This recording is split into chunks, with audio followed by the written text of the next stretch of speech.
l'entrepôt du bricolage, on s'y retrouve tous. Salut, c'est Bernard Minet pour Sava News.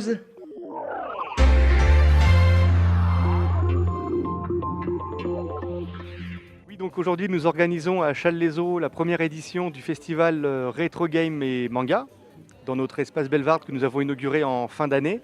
Donc c'est la première fois que nous organisons cet événement en lien avec l'association Savoir Rétro Game qui nous a prêté donc une vingtaine de consoles de jeux. Et ce soir, donc, on a une soirée avec Bernard Minet qui était le chanteur de génériques télé assez célèbres comme Goldorak, Bioman, les Chevaliers du Zodiac, voilà, qui sera là pour faire un concert. Et juste après, on enchaînera avec une soirée alors qu'on a appelé Fulgure au point, qui est une arme de Goldorak, où on diffusera des génériques, des karaokés et également des extraits de manga.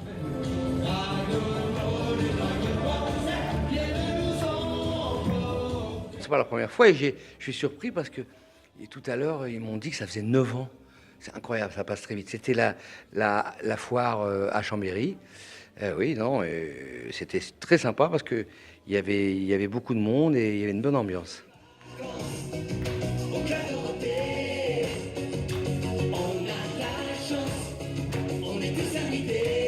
Oh, j'ai d'excellents souvenirs. Si vous voulez, moi j'ai commencé au Queen il y a 20 ans, il y aura 20 ans l'an prochain, ces soirées-là. Et donc c'était une première surprise, qu'il y avait du monde, c'est la folie.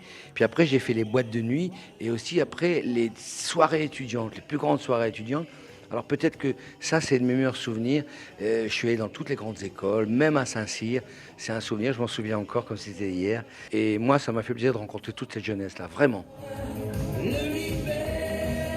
Je pense que c'est parce que c'est une tendresse vis-à-vis de leur enfance et il y a de l'engouement parce que c'était important l'enfance et puis aussi Dorothée elle travaillait très bien, Dorothée et ses producteurs, le travail était très très bien fait avec professionnalisme et puis avec force pour les enfants.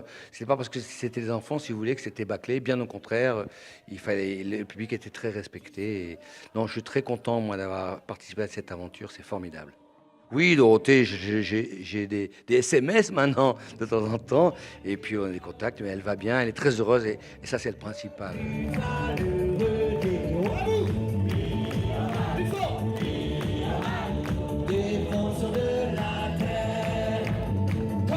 On organise sur une journée ce premier, on va dire, salon consacré un peu à la culture geek. Voilà, les mangas, les dessins animés, les consoles de jeux qui peuvent plaire donc aux tout petits. Comme ça, ils voient comment les trentenaires et les quarantenaires s'amusaient quand ils étaient plus jeunes. Voilà. Et puis ça permet aux trentenaires et aux quarantenaires de retomber un peu en enfance. Donc il y a 20 consoles et des années donc 90 à 2001. Vous avez la Nintendo 64, vous avez la Mega Drive, vous avez la Master System, vous avez des consoles de ce type-là en fait. La Pipine, c'est la console d'Apple. Donc Apple à l'époque, ils avaient sorti une console. Quand tout le monde s'est lancé avec la Super NES, avec ces consoles comme ça, eux ils se sont dit tiens, nous on va faire aussi une console.